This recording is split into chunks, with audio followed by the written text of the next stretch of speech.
ইসলামপুরের চোপড়া ও কোচবিহারের ঘটনার নিন্দা প্রকাশ করে শিলিগুড়িতে প্রতিবাদে সামিল হলো ভারতীয় জনতা পার্টি শিলিগুড়ি সাংগঠনিক জেলা কমিটি।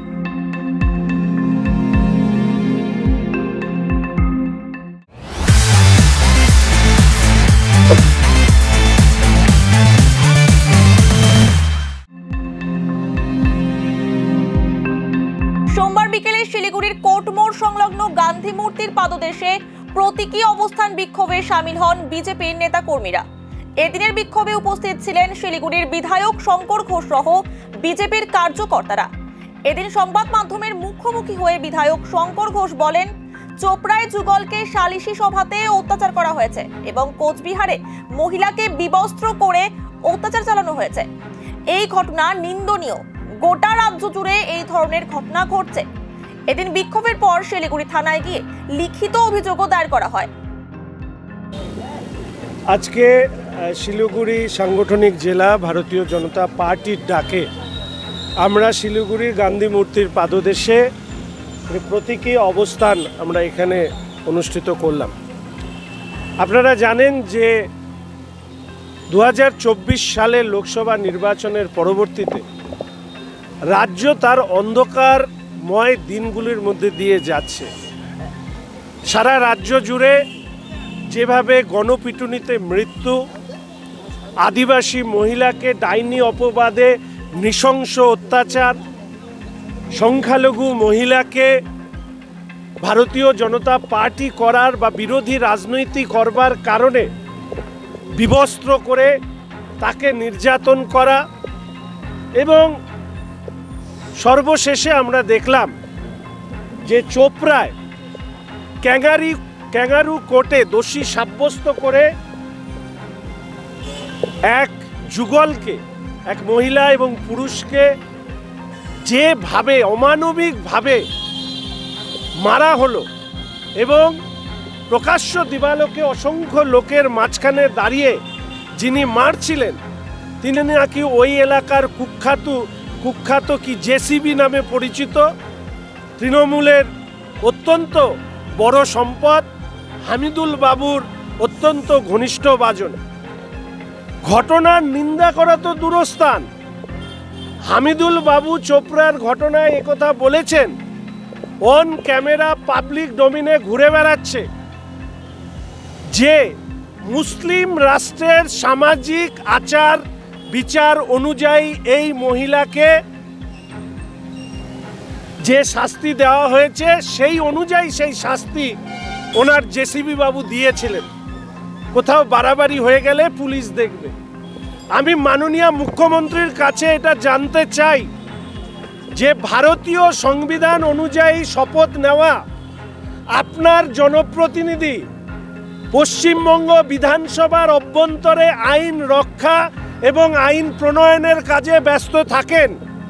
আপনি কি দয়া করে জানাবেন যে চোপড়া কবে থেকে মুসলিম রাষ্ট্র হলো?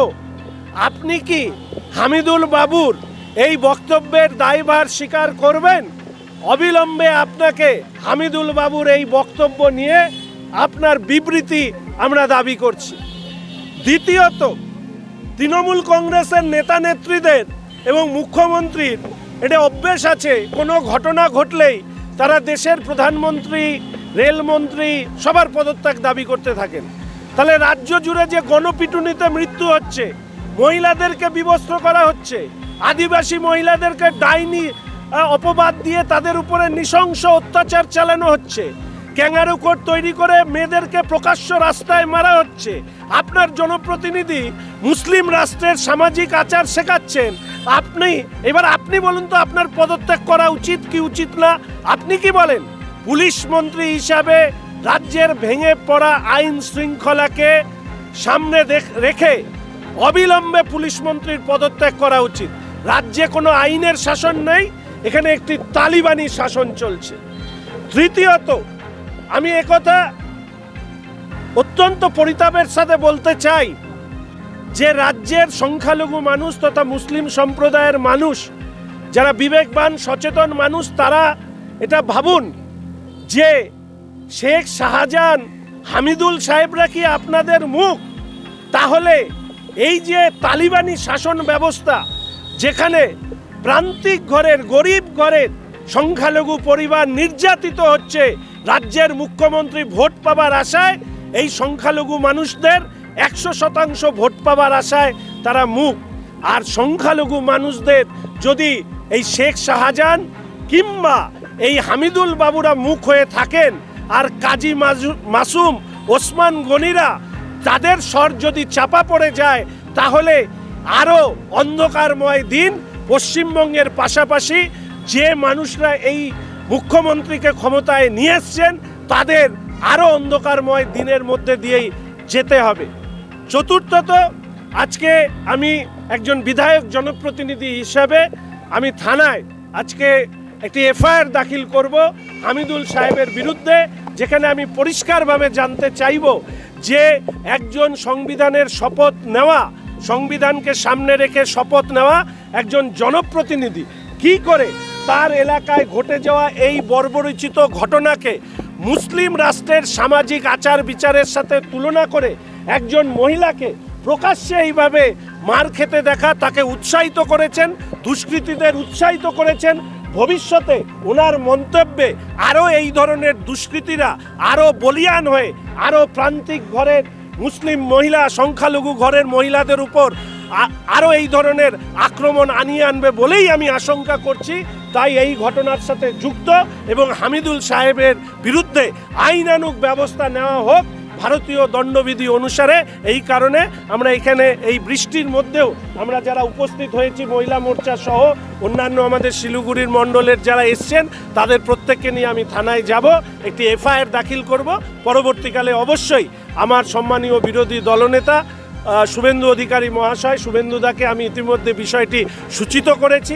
আমার সভাপতি, সম্মানীয় রাজ্য সভাপতি শ্রী সুকান্ত মজুমদার মহাশয়, এবং সকালে আমি ইতিমধ্যেই পুরো বিষয়টি আমাদের দার্জিলিং জেলার মাননীয় সাংসদ রাজু বিস্তা মহাশয়কে জানিয়েছি। আমি আশা করি রাজ্যপাল থেকে রাষ্ট্রপতি এবং মুখ্যমন্ত্রী থেকে প্রধানমন্ত্রী সমস্ত জায়গায় এই বিষয়টিকে আমি সামনে আনব এবং আইন অনুযায়ী যা ব্যবস্থা নেওয়ার ভারতীয় সংবিধান এবং ভারতীয় দণ্ডবিধি অনুসারে সেটা নেওয়া হোক, এই দাবি আমরা রাখছি।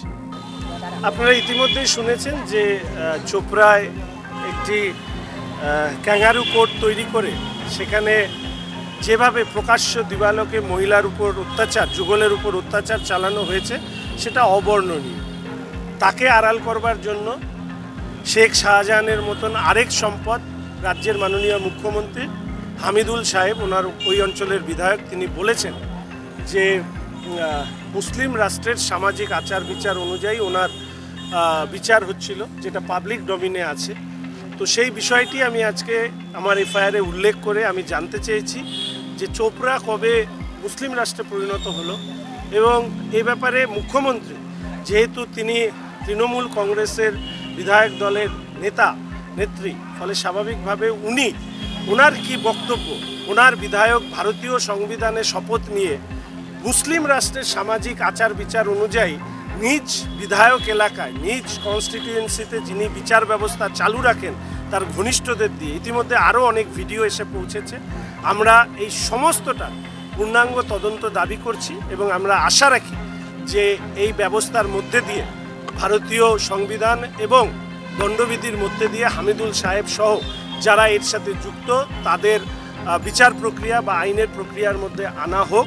এবং এই বিষয়টি আমি আমার সম্মানীয় সাংসদ রাজু বিস্তা মহাশয়, আমার সম্মানীয় বিরোধী দলনেতা শ্রী শুভেন্দু অধিকারী মহাশয় এবং আমার সম্মানীয় রাজ্য সভাপতি শ্রী সুকান্ত মজুমদার সহ আমি রাজ্যের, দেশের প্রধানমন্ত্রী, দেশের স্বরাষ্ট্রমন্ত্রী, রাজ্যপাল এবং দেশের সম্মানীয় রাষ্ট্রপতির কাছে আমি লিখিতভাবে পাঠাবো এবং পরবর্তীকালে দলীয় নির্দেশ যা থাকবে সেই অনুযায়ী আমরা এই আন্দোলনকে এগিয়ে নিয়ে যাব।